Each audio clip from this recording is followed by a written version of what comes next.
Hey, you two. Today I thought I would record a video, partially in response to the one John Doyle just uploaded, which is "What is Girl Boss Christianity?" Because I guess I needed an excuse to make a proper video more centering on religion. But one thing I've noticed is I just do feel that, anti-feminism, atheism, anarcho-capitalism, they are braided together. It's the same argument every single way, and I'm kind of determined to prove it. But for this video, we're focusing a little bit on me and John Doe's point of departure, which is that although we both believe in objective morality, he's a theist and a Christian, and then I believe in turn this leads to him being, a statist who supports Donald Trump and the Republicans. And then, of course, I'm, ANCAP. Although Stefan Molyneux did convince me to support Donald Trump the first time around. I was disillusioned pretty quickly. My Trump enthusiasm did not last quite as long as many others. I do still appreciate Trump as a character, though, and that's one reason I do like John Doyle, because he's a character in his own right. His videos are quite entertaining. So yeah, I consider him, I keep him as one of my pocket biased news sources if I want kind of my Trump steel manned guy. Then I guess John Doyle is my go-to for that. If you guys have any recommendations though for I guess like a pro-Trump perspective, if you recommend someone else. But anyway, also John Doyle's series that he did on Black History Month earlier this year, I thought was a really fantastic series. And I get it, it's a little bit like kind of mean-spirited, but that just kind of makes it funny. But I think it is a really important bit of work because, these trite historicisms, these like this fake bullshit that we're taught in schools to kind of memorize, these sort of like boomerisms, it's so ridiculous and unnecessary. You don't need to be out in the real world for very long before you encounter people of all sexes and races who are quite dazzlingly competent in all kinds of ways, right? Like you don't need to insult them with like just fake retarded stories about Rosa Parks and shit. It's stupid. So I highly recommend that series. His series basically debunking all of the Black history bullshit. He had a whole month of it. Um, but anyway, there was a couple of topics I was hoping he would get into that he didn't, so I want to address that up front, which is Mormon influencers. He sort of mentioned like trad wife influencers, but he didn't really go too much into that. And there's an interesting element there, right? Because it's this infusion with like commercialism and it's very superficial. And these channels are very, very fake, right? These like, I saw this one where this bitch is like faking like she had extra fucking berries from a garden and she figured she would make gum because last time she made grape because that was her aunt's favorite and now she's gonna make her neighbor's favorite and her neighbor comes over and that bitch has gum. It was fucking stupid, right? And she acts like this is like her average afternoon where she like just makes gum it's flavored in her fucking kitchen. And obviously that lifestyle is one of these things where the man is behind the scenes earning everything and then like you just kind of pay to be like, hey, do you want to have like your own little business? And it makes her happy. And like, maybe they kind of break even or lose like a little bit of money, but it's worth having it for the experience. And it's a cool little craft shop. It's like that kind of a thing. Like Dana Davison made a really good video about it. I don't know, like 10 fucking years ago. Um, wish I could find it. If I can find it, I'm gonna toss it in my Discord. But anyway, the point is, it sort of gives you a read on like the sort of Christian moderate, right, kind of average person who maybe doesn't think much more beyond, they just kind of want to have a label to be comfortable.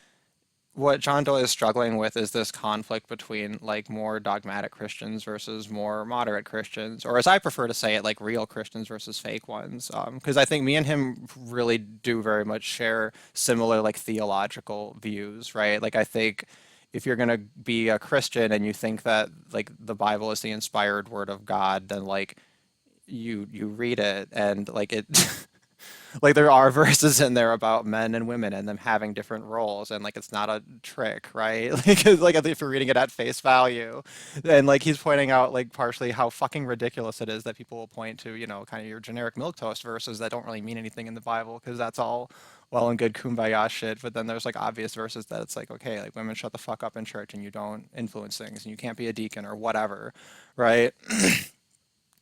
Um, you know,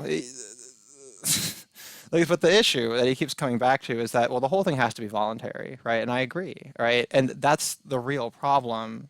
is that he talks about, well, we've had this breakdown in the institutions, and this is kind of an issue with heterosexuality, is that it's had a lot of institutional government support throughout the centuries, and that has really characterized and shaped things and had a long time to establish a lot of traditions, right?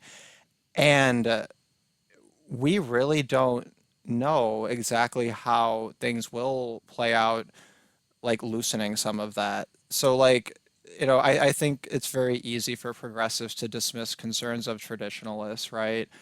But like it is important to be aware of, like, someone's like not throwing the baby out with the bathwater, or like having a fair amount of consideration for, what kinds of problems was this here to address, right? And do we have alternatives and things like that? Now, I think the anarcho-capitalist solution is, it's the one that's correct for the same reason he says that the gender relations have to all be voluntary, right?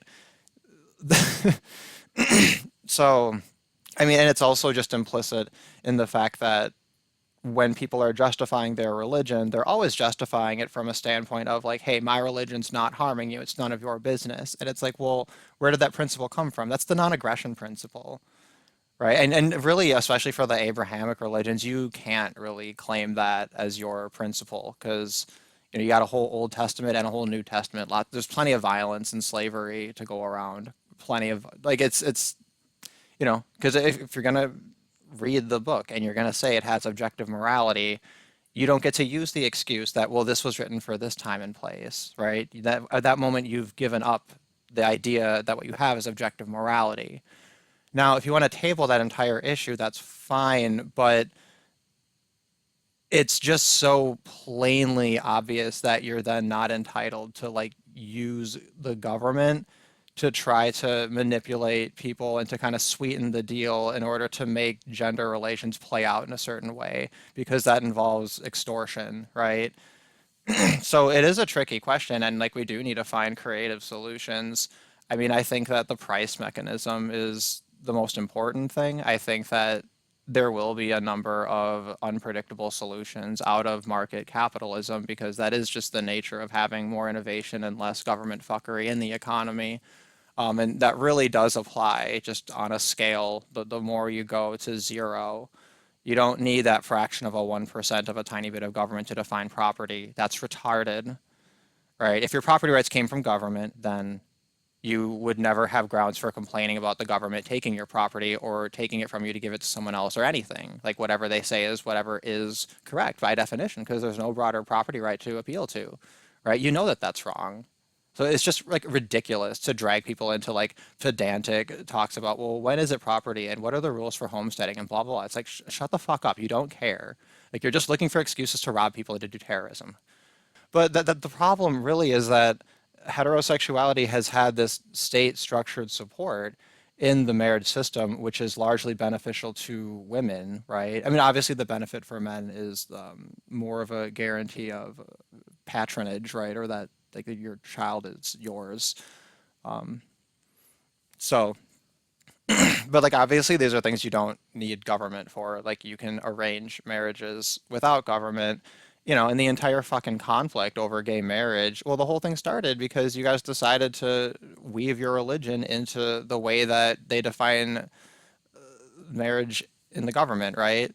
Like if marriage was supposed to be a religious institution, then it should just be that. It should just be a ceremony that you have, right? Like involving the government makes it less sacred, kind of like it kind of taints it. Now you're making it this extortive relationship. And like I had this epiphany recently. It's so simple. You got the government, you got feminism, and you got MGTOW, and it's rock, paper, scissors, right? MGTOW is your answer to feminism, but then the government is your answer to MGTOW, right? And then feminism is your answer to government, right? So feminism influences government to then go and procure resources from men who otherwise aren't taking care of any women, right? Because now women can rely upon the state. So if we eliminated the state from the scenario, then basically the value that men bring to the table, you would actually see it reflected in the market. Like if you just got rid of the government, right? Like stop asking for Donald Trump to help make the marriages work, right? Like that's not the solution. You're not going to find a political solution. Oh, there was one other thing. There was a clip he had where he showed this woman Lila Rose, who gave a short, spiel about her take on, the role of men and women in Christianity, and basically reiterating the point that, uh, I guess her, me, and John are all saying, which is that, yeah, if the Bible like has these things written in them, like it clearly does have gendered roles and says that they're different and describes them a little, right? What was really funny is he took issue with like two main things. One was he didn't like that she put an emphasis on, now obviously if he's being violent or abusive, then we're not talking about submitting to your husband in that case. If something's like illegal or criminal, right? We're talking about like matters of kind of like judgment that could go one way or another. Maybe you disagree and then you follow your husband, and she's saying that there's power in, allowing the Lord to work through your husband, even if it wasn't your way, right? Which I mean, I guess it makes sense because if you think about it, like if you have a marriage of two people, it makes sense to have a tiebreaker, right? Maybe it doesn't make sense for the tiebreaker to always land on one gender, right? So maybe in favor of what we put, can we do it by coin flips to get in the prenup, right? But that was one issue is he didn't like that she put that caveat in there because he's like, come on.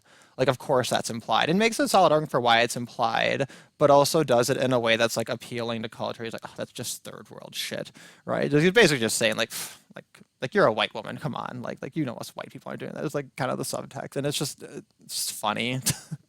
So that's just one point is like you shouldn't have to emphasize that. Oh, but also it would have been helpful if you clarify by saying also you don't get to nag when you don't get your way.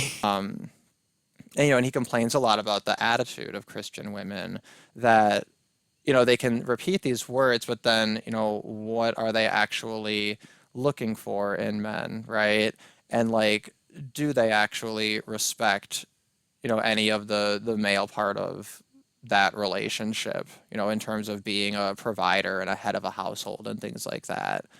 And it's like a pretty safe, like obvious answer. Like, no, of course not. Those aren't the popular sensibilities.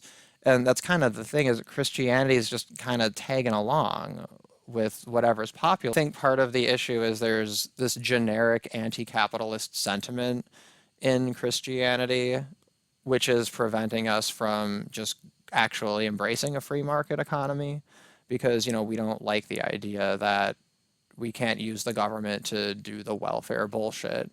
And if you believe in having any kind of a welfare social safety net through the government, that is communism. That is socialism. I refuse to honor distinctions between those ideologies. I think it's ridiculous pedantry. Like you're all terrorists and thieves in my eyes. And it's like so ridiculous and insulting to drag people through like the nuance of what percentage of their shit you want to steal and how you want to move it around and how you imagine it'll like be so much better. Because the only real arbiter of how shit gets done is a market economy, like where you can actually subject things to price and things actually have to move and people have to actually put their money where their mouth is. And all of this government fuckery it can't have a positive result. And insofar as it does, that's ill-gotten gains, and we shouldn't be allowing for it. And like I think it'd be great if more Christians would really champion the "Thou shalt not steal," therefore the government's illegitimate. But the problem is the Bible isn't really great for that. You have other verses that just kind of generically affirm the state and then say that the material world isn't important. And I guess that's fine if you want to live that for yourself, but the fact that you're like living as neighbors in proximity to people and then with these attitudes voting for socialist bullshit it's really fucking disrespectful and fucking ridiculous. I think that Christians, just like all people,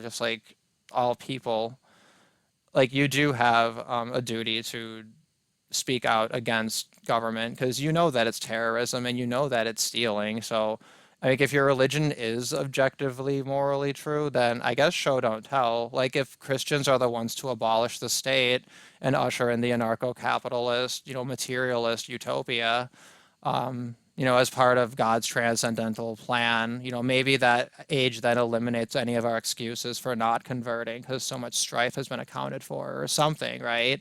It might be an okay answer to problem of evil, at least in the present. I don't know. Those are just my thoughts on, objective morality, girl boss Christianity. I don't know, is it here to stay? Is this going to be a reoccurring theme? I mean, is it really any different from just religious moderation? I'll never forget I had an old like friend in college who's a Christian woman who supports the welfare state because in her religion she says give to the poor, so therefore do it through welfare. And I fucking hate that bitch. I fucking hate that bitch. Like that because of some shit you believe in your fucking book, you're gonna extort your neighbors.